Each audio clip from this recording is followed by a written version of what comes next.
Bilang pagpapaigting ng kapulisan ng Cordillera sa kampanya kontra ilegal na droga, binunot at sinunog ng Kalinga PNP ang tinatayang 1 milyong halaga ng fully grown marijuana plants na nadiskubre sa isang communal forest sa Tinglayan, Kalinga nito lamang ika-30 ng Nobyembre 2024. Matagumpay ang nasabing marijuana eradication dahil sa pagtutulungan ng mga operatiba sa pangunguna ng Tinglayan Municipal Police Station, Provincial Drug Enforcement Unit, Provincial Intelligence Unit, Regional Mobile Force Battalion 15, Benguet Police Provincial Office, Regional Intelligence Division, at Philippine Drug Enforcement Agency Cordillera.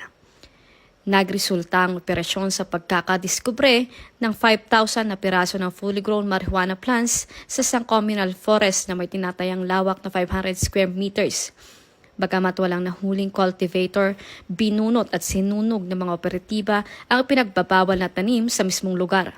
Pagkatapos ng pagdokumento at pagkuha ng sapat na sample upang isumite sa Provincial Forensic Unit Kalinga para sa karagdagang pagsusuri.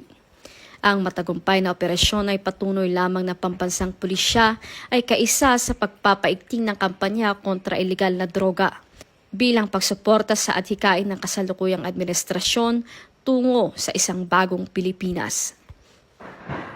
Mula dito sa Baguio City, ako po niyong PNN correspondent, Paturol Woman Layaw, alagad ng batas, nagataguyod ng balitang pulis.